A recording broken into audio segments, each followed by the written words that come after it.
അപ്പോൾ നമുക്കിന്ന് കായ ബജി ഉണ്ടാക്കാം. അതിനായിട്ട് ഒരു കപ്പ് കടലമാവിലേക്ക് 2 ടേബിൾ സ്പൂണോളം അരിപ്പൊടി ഇട്ട് കൊടുക്കുന്നുണ്ട്.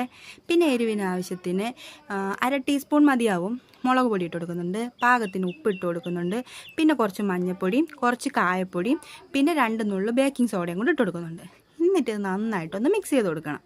നന്നായിട്ടൊന്ന് മിക്സ് ചെയ്ത് കൊടുക്കണം കേട്ടോ. എല്ലായിടവും ആവട്ടെ, മാവിലെല്ലായിടവും ഉപ്പൊക്കെ പിടിക്കട്ടെ. പിന്നെ നമുക്ക് അതിലേക്ക് കുറേശ്ശെ വെള്ളം ഒഴിച്ച് കൊടുത്തിട്ട് നന്നായിട്ട് ഇതുപോലെ ഇളക്കി കൊടുക്കണം. അത് കുറേശ്ശെ തന്നെ ഒഴിച്ചു കൊടുത്താൽ മതി കേട്ടോ. ഒന്നിച്ച് ഒഴിച്ചു കൊടുത്താൽ വെള്ളം ചിലപ്പോൾ കൂടിപ്പോവും. പിന്നെ ഇതുപോലെ ഈ ഒരു ബാറ്റർ ആക്കി എടുത്താൽ മതി. ഇതാണ് മാവ് പരുവം.